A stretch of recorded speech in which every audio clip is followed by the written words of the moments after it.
कौन बनेगा नेता। नगर निगम के चुनाव पास आने वाले थे।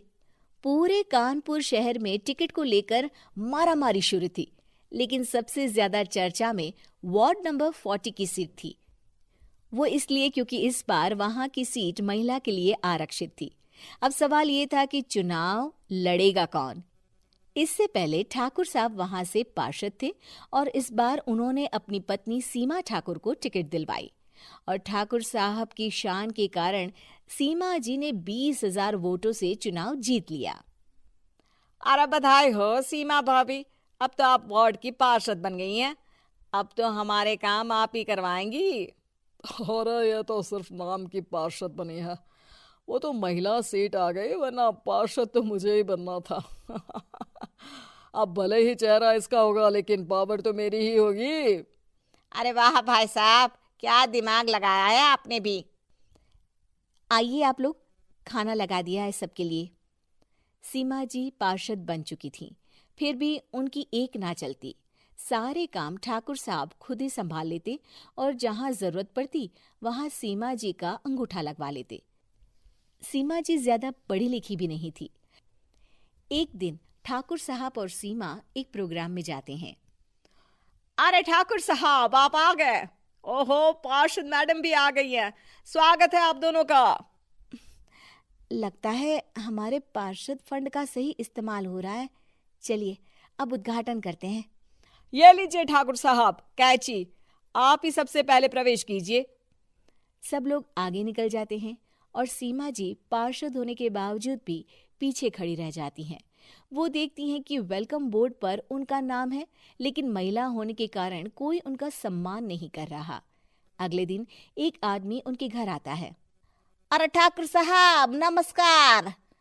कल ना हम नोटिस किए कि हमारा घर तो अवैध है और नगर निगम वाले उसे तोड़ने आ रहे हैं।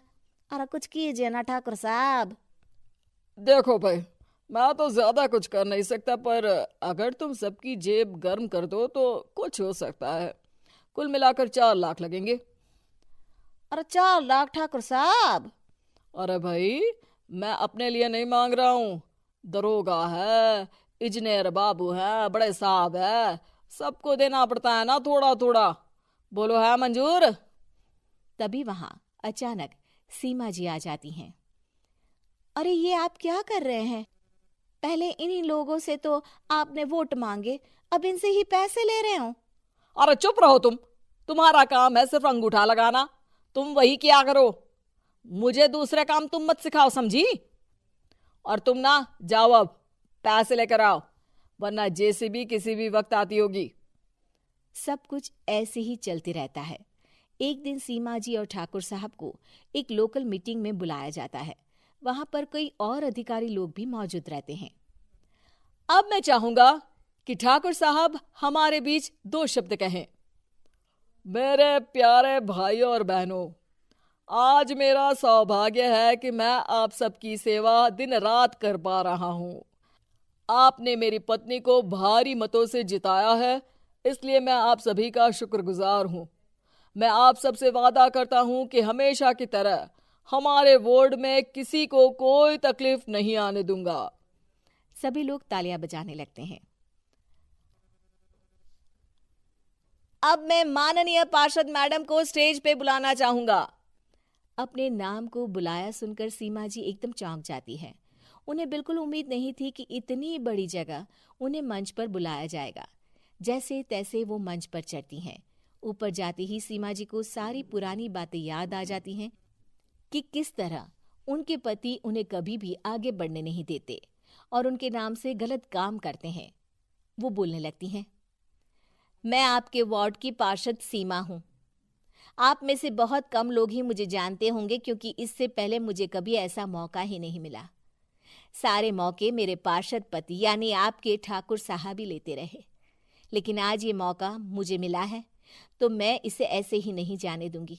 मैं आपको ये बताना चाहती हूँ कि आपके ठाकुर साहब मेरे नाम की आड़ में गैर कानूनी काम करते हैं, जिस पर अंगूठों के निशान मेरे होते थे। इसीलिए मैं अपनी गलती मानती हूँ और आज अपने पद से इस्तीफा देती हूँ, ताकि आगे से कोई गलत काम ना हो पाए। अब फैसला आप सबके हाथ में है कि आप हमें क्या सजा देना चाहते हैं। सीमा जी की बातें सुनकर ठाकुर साहब के चेहरे का रंग उड़ जाता है और वो शर्म से मुंह नीचा करके वहां से चले जाते हैं और पद से इस्तीफा देकर ही सही सीमा जी अपने आप में आत्मविश्वास महसूस करती हैं।